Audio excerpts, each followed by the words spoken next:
ये रात अमावस्या की थी। संजय वन में पूरी तरह खामोशी छाई हुई थी। रात के कीड़े टर टर की आवाज करते हुए अपनी मौजूदगी का एहसास करा रहे थे।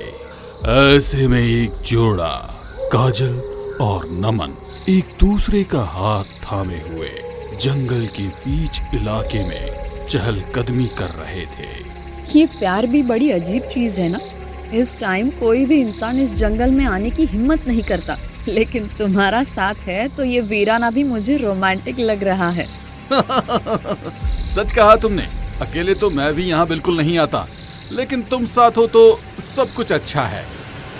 ये कहकर नमन ने काजल को गले लगा लिया। दोनों एक दूसरे की धड़कन और सांसें महसूस कर पा रहे थे। तभी अचानक इनके कानों में किसी लड़की के रोने का स्वर टकराया। ये दोनों चौंकते हुए एक दूसरे से अलग हो गए। कुछ ही दूरी पर इनको लाल लहंगा और चुन्नी पहने एक लड़की नजर आई।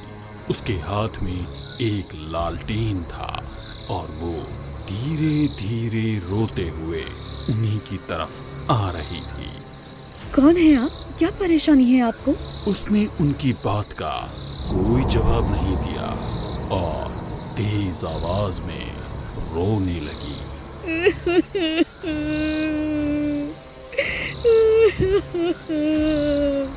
अब नमन उसके करीब गया और उससे पूछा, कौन है आप और ऐसे क्यों रो रही है? इस पर उसने अपने हाथ में पकड़ा लालटेन ऊपर उठाया और उसके चेहरे पर लालटेन का प्रकाश पड़ा। लाल आंखें, नीला चेहरा और उसकी आंखों से खून के आंसू टपक रहे थे, जिसे देखकर नमन को एक झटका सा लगा। उस लड़की ने नमन का सिर पकड़ा और एक ही झटके में नमन की गर्दन उसके शरीर से अलग कर दी। काजल सन्न सी रह गई। उसकी आंखों के सामने नमन की लाश दो टुकड़ों में पड़ी थी, जो कि उसकी जिंदगी का अब तक का सबसे खौफनाक दृश्य था। अगले दिन शमशान में नमन की चिता जल रही थी। काजल, उसके परिवार वाले और उसके दोस्त रणवीर, विराज और पूजा उसके सामने खड़े थे। काजल का कहना है कि नमन को एक लड़की ने मारा है, जिसने लहंगा चुन्नी पहनी थी और हाथ में लालटेन था। मुझे ये कुछ ठीक नहीं लग रहा है यार। काजल का दिमाग फिर गया है। उसकी मौत एक हादसा थी और कुछ नहीं। इन लोगों ने एक साथ कुछ वक्त बिताया और फिर अपने घरों की ओर चल दिए। कुछ दिन आराम से गुजरे और फिर अगला महीना आया। ये इस महीने की अमावस्या थी। रणवीर अपने कमरे में बैठा हुआ अपनी होने वाली बीवी रेणुका से कॉल पर बात कर रहा था। रणवीर, तुम दिल्ली कब आ रहे हो? अगर इस साल हमारी शादी नहीं हुई तो पापा मेरा रिश्ता कहीं और तय कर देंगे। हो ही नहीं सकता, अब तो मेरे पास बहुत पैसा आ चुका है। रणवीर आगे कुछ बोलता, इससे पहले ही उसे भी उस लड़की के रोने की आवाज सुनाई देने लगी।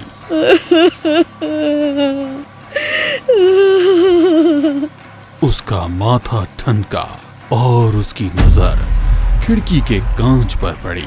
रणवीर, ये कौन रो रही है तुम्हारे घर पर? मेरी खिड़की पर कोई है। एक मिनट। खिड़की पर उसे एक लड़की की परछाई नजर आ रही थी। वो उठा और हिम्मत करके खिड़की की तरफ बढ़ा। कौन है? उसने झट से दरवाजा खोल दिया। उसने देखा कि उसके सामने वही लालटेन वाली लड़की खड़ी है। उसे देखकर रणवीर का दिल दहल उठा और उसकी दर्दनाक चीख कमरे में गूंज कर रह गई। अब इन चार दोस्तों में बचे थे सिर्फ विराज और पूजा। इंस्पेक्टर सृष्टि इन दोनों के मर्डर केस को इन्वेस्टिगेट कर रही थी। उसने विराज और पूजा को पूछताछ के लिए पुलिस स्टेशन बुलवाया। नमन और रणवीर की मौत के बाद हमें उन दोनों के घर से काफी सारे सोने के जेवर बरामद हुए हैं। क्या आप उनके बारे में जानते हैं? ये कैसा सवाल है? हमें उनके घर की चीजों के बारे में कैसे पता होगा? आप चारों 2 महीने पहले राजगढ़ गए थे। वहाँ पर आप लोगों की आखिरी रात अमावस्या की रात थी। तो क्या हुआ? इसमें क्या लॉजिक है? लॉजिक ये है कि राजगढ़ से तुम लोग अमावस्या की रात में ही वापस आ गए थे। उसके ठीक बाद अगली अमावस्या को तुम्हारे दोस्त नमन की मौत हुई। उसकी गर्लफ्रेंड के हिसाब से उसे एक ऐसी लड़की ने मारा था जो कि हाथ में लालटेन पकड़े थी और खून के आंसू रो रही थी। और उसे ठीक 1 महीने के बाद अगली अमावस्या आई तो अब तुम्हारे दोस्त रणवीर का खून हो गया और उसे भी मरने से पहले वही लालटेन वाली रोती हुई लड़की दिखाई दी थी। ये सुनकर पूजा और विराज दोनों ही असमंजस में पड़ गए और सृष्टि ने अपना अगला सवाल किया। वो जो भी है उसका अगला शिकार तुम में से कोई एक हो सकता है। मुझे साफ साफ बताओ कि तुम लोगों के साथ वहाँ कोई घटना हुई थी क्या? कुछ ऐसा जो कि बहुत अजीब या डरावना हो? उसकी बात सुनकर विराज के चेहरे के भाव बदल गए और वो भड़कते हुए बोला, मुझे आपकी बातें एकदम बिना सिर पैर की लग रही हैं। उन दोनों की मौत से हम दोनों का कोई कनेक्शन नहीं है। माफ कीजिए मैम, इसको गुस्सा बहुत जल्दी आ जाता है। कोई बात नहीं, सच क्या है ये तो मैं पता लगा ही लूंगी। फिलहाल आप लोग जा सकते हो। पूजा के दिमाग में कोई बात चल रही थी जिसे वो अपने मुंह से निकालने की हिम्मत नहीं कर पा रही थी। अब धीरे धीरे तीसरा महीना भी गुजर चुका था और अमावस्या की रात भी आ गई थी। आज की रात गुजर जाए, फिर कल से मैं अपनी जिंदगी को एक नए सिरे से शुरू करूंगा। मेरे पास दौलत है, बेशुमार दौलत। ऐसा कहते हुए उसने अपनी तिजोरी खोली जिसमें सोने के भारी जेवर रखे हुए थे। इतना सोना कि उससे एक बहुत बड़ा बिजनेस खड़ा किया जा सकता था, जिसे देखकर उसके चेहरे पर अजीब सी मुस्कान छलक आई। अचानक से उसे उस लड़की के रोने की आवाज सुनाई दी, जिसे सुनकर उसके चेहरे की हंसी गायब हो गई और एक अजीब तरह का खौफ उभर आया। उसने हिम्मत करके पीछे पलट कर देखा तो उसके सामने वही लालटेन वाली लड़की खड़ी रो रही थी। उसे देखकर उसका दिल दहल उठा। अगली सुबह पूजा ब्रेकफास्ट कर रही थी, तभी उसके पास सृष्टि का कॉल आया। पूजा, जल्दी से पुलिस स्टेशन आ जाओ, कल रात विराज का खून हो गया है। ये सुनकर अब पूजा का दिल दहल उठा। उसे अब सृष्टि की बातों पर भरोसा होने लगा था और उसे अपनी जान की फिक्र भी हो रही थी। वो जल्दी से पुलिस स्टेशन पहुंची। विराज भी मर गया, अब वो मुझे भी मार देगी। मैं नहीं मरना चाहती मैम। मार देगी? कौन मार देगी? इस पर पूजा ने एक लंबी सांस भरी और बोलना शुरू किया। हम चारों राजगढ़ घूमने के पर्पज से गए थे। हमने वहाँ कई दिन बहुत अच्छे से गुजारे। फिर एक शाम हमारी कार बीच जंगल में खराब हो गई। अंधेरा हो चुका था और हमें कुछ समझ में नहीं आ रहा था। उस टाइम हमें एक लड़की लालटेन की रोशनी में उधर से गुजरती हुई दिखाई दी। उसका नाम चित्रलेखा था और वो दिखने में बहुत खूबसूरत थी। उसने रास्ता बताने में हमारी मदद की और फिर हम उस रात उसके घर पर ही रुके। उसका घर बहुत बड़ा था। वहाँ पर वो अपने माँ बाप के साथ रहा करती थी। अगले दिन हम वहाँ से उस घर में वापस आ गए जहाँ हम रुक गए थे, लेकिन नमन रोजाना रात को कहीं चला जाया करता था। फिर जिस रात अमावस्या होने वाली थी, हम लोग वहाँ से निकलने की तैयारी करने लगे। हे गाइस, मैं अभी आता हूँ, तुम लोग पैकिंग कर लो, ओके? ऐसा कहकर वो घर से निकल गया। अब हम तीनों को ये जानना था कि इतने दिनों से शाम के वक्त वो यहाँ कहाँ चला जाता था, इसलिए हमने छिपकर उसका पीछा किया। तो उस घर से कुछ ही दूरी पर एक जगह पहुँचा। वहाँ पहले ही उसके इंतजार में चित्रलेखा खड़ी थी और उसके हाथ में कपड़े की एक पोटली थी। तुम्हारे कहने पर मैं सारे गहने ले तो आई हूँ, लेकिन मुझे लगता है ये हम ठीक नहीं कर रहे। अरे तुम ऐसा मत सोचो, मैं तुम्हें शहर ले जाऊंगा और फिर तुमसे शादी करके एक अच्छा बिजनेस करूंगा। जितनी दौलत हम यहाँ से ले जा रहे हैं उससे ज्यादा पैसे कमा कर यहाँ वापस आकर तुम्हारे माँ और बाबूजी को दे देंगे, ठीक है? नहीं, मुझे लगता है हमें एक बार माँ बाबूजी से चलकर बात कर लेनी चाहिए। हो सकता है वो हमारी शादी को मान जाए। ये सुनकर नमन ने अपना असली रूप दिखाया। वो चित्रलेखा का गला दबाने लगा। हम तीनों उसे रोकने के लिए उसकी तरफ भागे, लेकिन तब तक चित्रलेखा मर चुकी थी। वहाँ जाकर हमने उसे खूब खरी खोटी सुनाई। तब उसने बताया कि वो बस चित्रलेखा की दौलत पाना चाहता था। उसने हम सबको उन गहनों से बराबर हिस्सा देने का लालच दिया। रणवीर और विराज ने ये सौदा मंजूर कर लिया, लेकिन लेकिन मुझे ये ठीक नहीं लग रहा था। मैंने उसमें से कुछ नहीं लिया, पर उन्होंने मुझे धमकी दी कि अगर मैंने अपना मुंह खोला तो वो लोग मुझे भी उस खून के केस में फंसवा देंगे। अब समझ में आ रहा है, तुम चारों ने जिस रूप में उसको पहली बार देखा था, उसकी आत्मा उसी रूप में आकर तुम लोगों को एक एक करके खत्म कर रही है। वो अपनी मौत का बदला तुम चारों से ले रही है।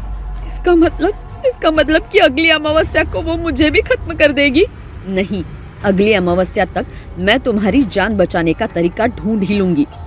उस दिन के बाद से अब पूजा को भी चित्रलेखा के रोने की आवाज सुनाई देने लगी, जिसे रात में सुनकर अक्सर वो जाग उठती और कांपने लगती। वो डर के साए में जी रही थी। कई बार उसने सृष्टि को कॉल भी लगाया तो सृष्टि उसे बेफिक्र रहने का आश्वासन दे दिया करती। दिन तेजी से बीत रहे थे और पूजा के दिल में डर बैठता जा रहा था। अमावस्या की रात भी आ गई थी और सृष्टि का अभी भी कुछ पता नहीं था। पूजा अपने कमरे में बेड पर लेटी हुई थी। उसके सामने ही उसकी कबर्ड खुली हुई थी। कौन है? चित्रलेखा के रोने की आवाज आते ही पूजा का दिल दहल उठा। उसके कमरे का दरवाजा अपने आप खुल गया और चित्रलेखा उसकी तरफ बढ़ने लगी। चित्रलेखा, मुझे छोड़ दो।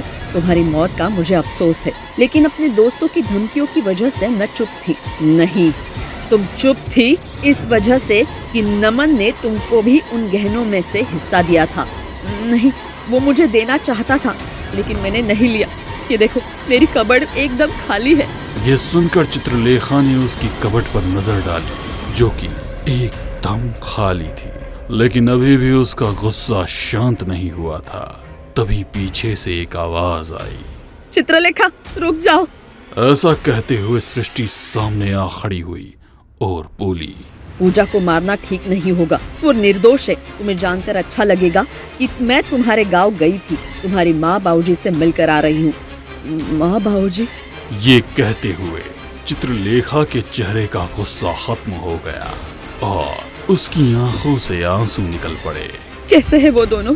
वो लोग बहुत गरीबी में जी रहे हैं, क्योंकि तुम उस रात उनकी सारी दौलत लेकर भाग आई थी, जो दौलत अब पुलिस स्टेशन में है। मैं तुमसे वादा करती हूँ कि पूजा की गवाही के बाद मैं खुद वो सारी दौलत तुम्हारे माँ बाप के पास वापस पहुँचा दूंगी। तुमको तो उन्होंने हमेशा के लिए खो दिया है, लेकिन उनकी गरीबी मिटानी है तो तुमको पूजा की जान को बख्शना ही पड़ेगा। ये सुनकर चित्रलेखा गायब हो गई। पूजा सृष्टि के साथ पुलिस स्टेशन गई और अपना स्टेटमेंट दिया। उसके बाद ये केस बंद हुआ। वो सारी दौलत वापस अपनी माँ और बाबूजी के पास पहुंचाती गई। वो दोनों अब अपनी कोठी में वापस आ चुके हैं, लेकिन आज भी उनको उनकी बेटी की कमी हर पल महसूस होती है।